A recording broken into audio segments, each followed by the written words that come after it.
Ganesh Mehta channel पर आप सबों का हार्दिक स्वागत है।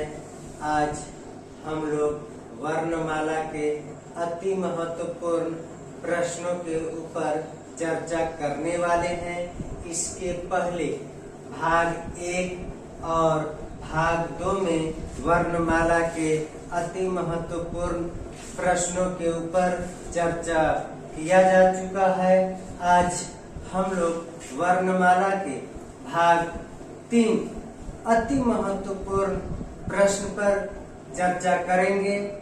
आप सब हमेशा हमारे चैनल से जुड़े रहें, क्योंकि सामान्य हिंदी की तैयारी इस चैनल पर लगातार कराई जा रही है। तो आप सबों से निवेदन है कि चैनल को सब्सक्राइब कर लें और लाइक करें तथा शेयर करें। चलिए आज का पहला प्रश्न हम लोग शुरू करते हैं।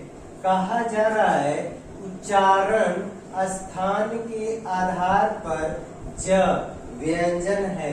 उच्चारण स्थान के आधार पर ज व्यंजन है। तो हम लोग देखते हैं ये जो व्यंजन है च, छ, ज, झ, य, इन व्यंजनों का उच्चारण स्थान जो है तालव्य होता है।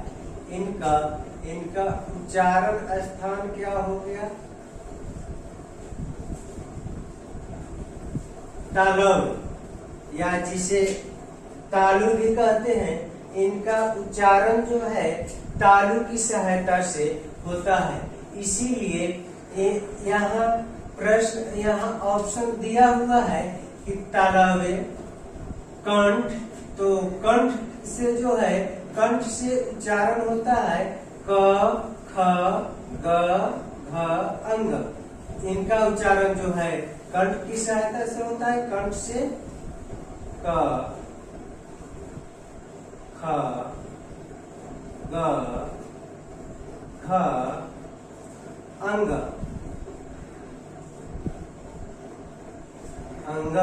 इनका उच्चारण जो है कंठ की सहायता से, और च, छ, ज, झ, य इनका उच्चारण जो है तालव्य की सहायता से और ओष्ठ की सहायता से उच्चारण होता है। इनका उच्चारण होता है प,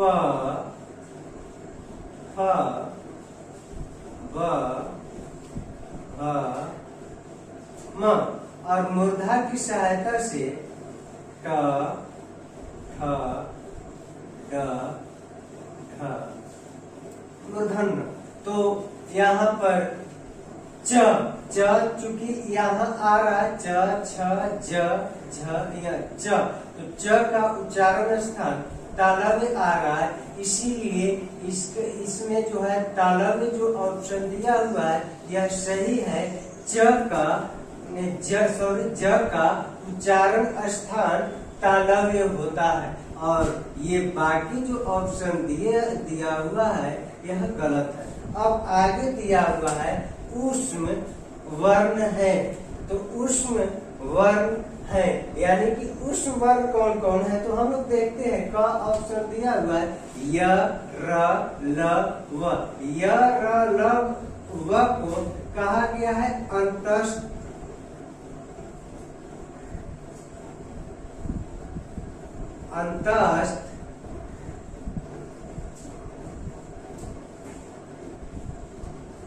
व्यंजन, और तालव्य स, मूर्धन्य स, दंत स, ह इनका उच्चारण स्थान जो है ऊष्म होता है।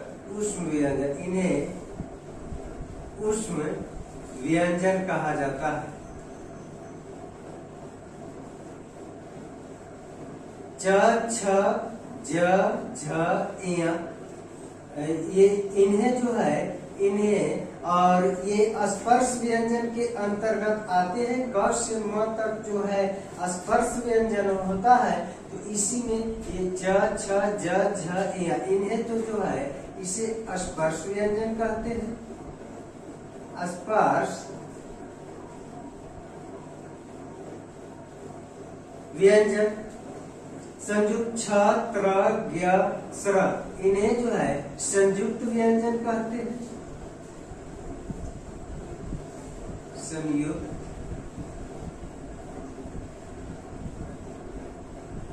व्यंजन। तो यहाँ कहा गया है कि ऊष्म वर्ण है, यानी कि ऊष्म वर्ण या व्यंजन।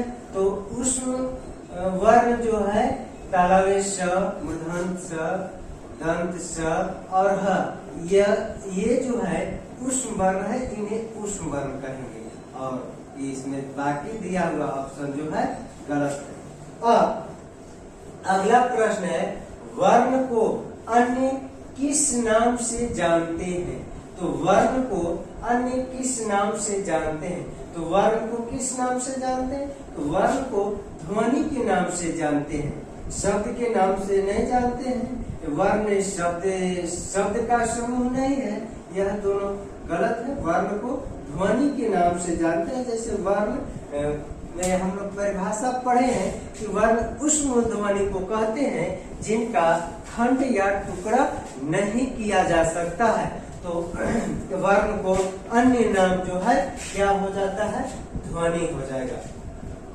अगला प्रश्न है, किस व्यंजन का उच्चारण स्थान ओष्ठ है? यानी कि देखिए, तो प उच्चारण स्थान देखिए, प फ ब भ म का उच्चारण स्थान इनका क्या है? इनका हो जाता है ओष्ठ। ट ठ ड ढ मूर्धन्य, इनका उच्चारण स्थान जो है मूर्धा हो जाता है। द का उच्चारण स्थान दंत होता है। त थ द ध तंत न, इनका उच्चारण स्थान जो है दंत होता है। ग का उच्चारण स्थान जो है कंठ होता है। तो यहाँ पर कहा जा रहा है कि किस व्यंजन का उच्चारण स्थान ओष्ठ है? तो यहाँ म का उच्चारण स्थान ओष्ठ होता है। प फ ब भ म का उच्चारण ओष्ठ की सहायता से होता है, इसलिए यह क नंबर का जो है ऑप्शन सही है, यानी कि यह वाला सही है और बाकी जो है गलत है। इसी तरह से अगला प्रश्न है, वर्णमाला किसे कहते हैं? तो वर्णमाला किसे कहते हैं? हम लोग पढ़े हैं कि वर्णों के सार्थक समूह को वर्णमाला कहते हैं। तो वर्णों के सार्थक समूह को वर्णमाला कहते हैं। इसमें दिया हुआ है कि लिपि चिन्हों के समूह है, तो नहीं। वर्णों का सार्थक समूह, तो हाँ यह है। शब्दों का समूह वर्ण नहीं होता है। तो वर्णमाला किसे कहते हैं?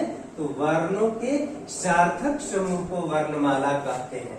अगला है, निम्नलिखित में कौन सा स्वर कंठ तालव्य है? यानी कि किस स्वर का उच्चारण कंठ और तालव्य की सहायता से होता है? तो यहाँ पर हम लोग देखते हैं आ का उच्चारण स्थान जो है, इनका उच्चारण जो है कंठ की सहायता से, और इसके बाद ह्रस्व ई दीर्घ ई, इनका उच्चारण जो है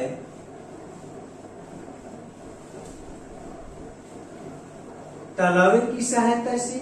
ए का उच्चारण स्थान जो है कंठ तालव्य होता है। कंठ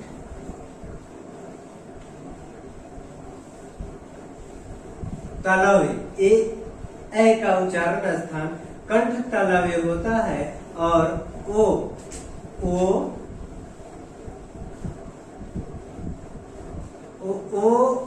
का उच्चारण स्थान जो है कंठोष्ठ होता है।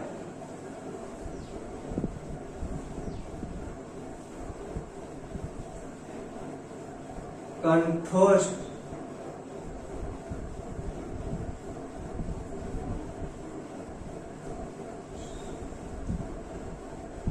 और अगला है, इनमें कौन सा स्पर्श व्यंजन नहीं है?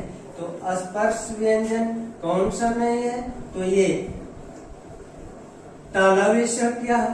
तो तालव्य स य र ल व, ये तो अंतस्थ व्यंजन है। और ये तालव्य स, मूर्धन्य स, दंत स, ह, ये जो है ये क्या होते हैं? ऊष्म व्यंजन होते हैं। ये क्या है? तालव्य स क्या हो गया? ऊष्म व्यंजन।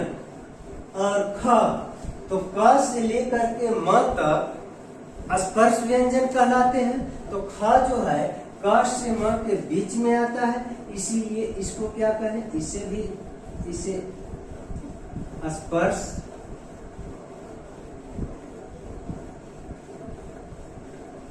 व्यंजन कहेंगे। और इसके बाद म को भी स्पर्श व्यंजन ही कहते हैं। ज भी जो है क से लेकर म तक स्पर्श व्यंजन है और उसी के बीच में ज आता है, इसीलिए ज को भी स्पर्श व्यंजन कहते हैं। तो ये तीनों तो स्पर्श व्यंजन है, परंतु तालव्य स जो है ऊष्म व्यंजन है। प्रश्न में पूछा गया इनमें कौन सा स्पर्श व्यंजन नहीं है, तो हमारा क उत्तर सही होता है। तालव्य स स्पर्श व्यंजन नहीं है और बाकी यह जो है गलत दिया गया। अब कहा जा रहा है कि त्र किसके योग से बना है? तो त्र को हम लोग देखते हैं तो क और मूर्धन्य स के मिलने से क्या बनता है? संयुक्त छ। त र के मिलने से क्या बनता है? त्र। और ज के मिलने से क्या बनता है? ज्ञ। तालव्य स और र के मिलने से क्या बनता है? तो स्र का निर्माण होता है। इस तरह से ये चार जो है संयुक्त व्यंजन है। ये चार क्या है? ये चार जो है संयुक्त व्यंजन है। संयुक्त व्यंजन किसे कहते हैं?